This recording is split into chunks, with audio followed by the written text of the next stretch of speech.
Storm Tracker Chief Meteorologist Jeff Castle with 31 Triple Doppler. I know you are tracking some severe weather that's on the way. How are things looking right now? Well, we are playing the waiting game. Yeah. You know, like Tom Petty said, the waiting is the hardest part, and that's the way it is. We're just kind of sitting here watching the radar well to our west and northwest and anticipating those storms getting here, but they're still a ways out from arriving. Let's get you the latest on our 31 alert day again for the overnight hours. And I do want to stress it's important for you to have a way to get weather alerts. I know a lot of you are going to be wanting to head to bed. Just make sure if you do that if something were to come through your backyard, you would have a way of knowing about it. We're going to be here continuing to wait and watch. Once the storms arrive, there is going to remain the potential that some of them could be severe, as some of the ingredients will remain in place. However, the later it gets into the overnight hours, some of these severe weather ingredients do start to drop off. This is a kind of a depiction of that, the severe weather potential.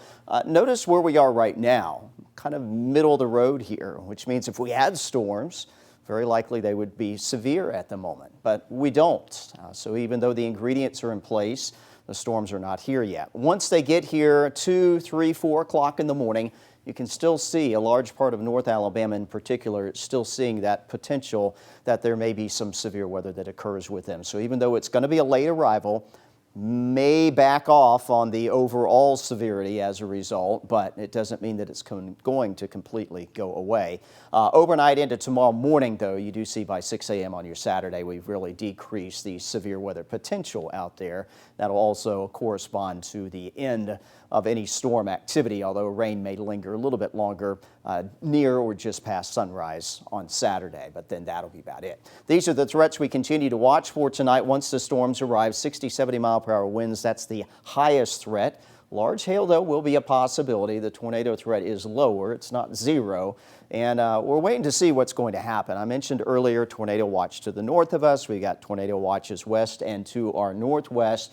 We are getting word from the National Weather Service. It would probably midnight would be the earliest where some sort of watch will be determined for North Alabama, and it remains to be seen whether that could be a tornado watch or maybe a severe thunderstorm watch. We'll, of course, bring that information to you, and you will see it on your TV screen as soon as that is issued. But again, still even a ways out from a watch being issued. I have adjusted the storm timing, so if you're Huntsville, Fayetteville, Winchester, Athens, Decatur, Moulton, back to Muscle Shoals, Russellville, 1 to 3 a.m. is probably now going to be the window when we will see that threat for severe weather. And if you're over here into Sand Mountain, it'll be even a little bit later than that. Coleman County, parts of Morgan County from Falkville to the south and east, all of Marshall, most of Jackson, all of DeKalb County.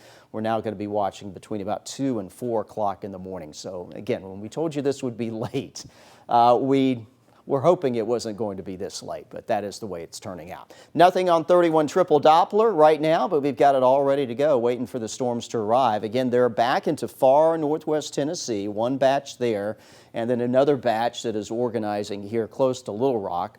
Everything's sliding its way on off to the east, and I think with time, this gap here is likely going to fill in, and that is what will arrive in our area overnight. Latest with future radar, again, quiet for now. Here's 1 o'clock in the morning.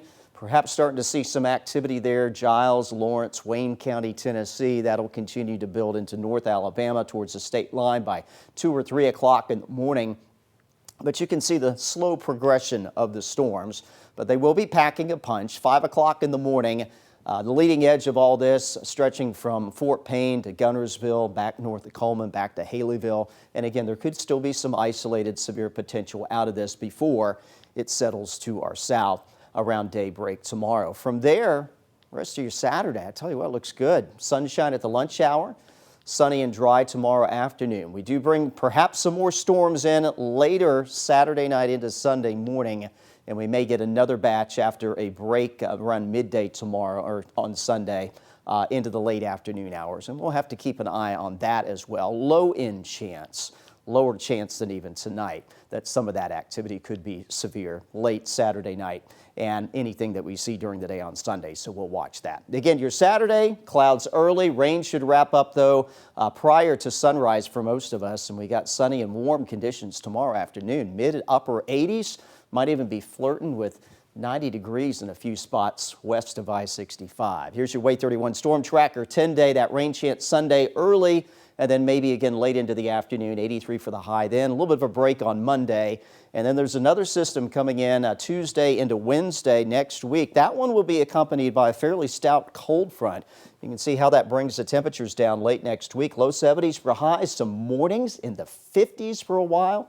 And right now, cautiously, I'll say cautiously optimistic that we will see decent weather heading into that Memorial Day holiday weekend.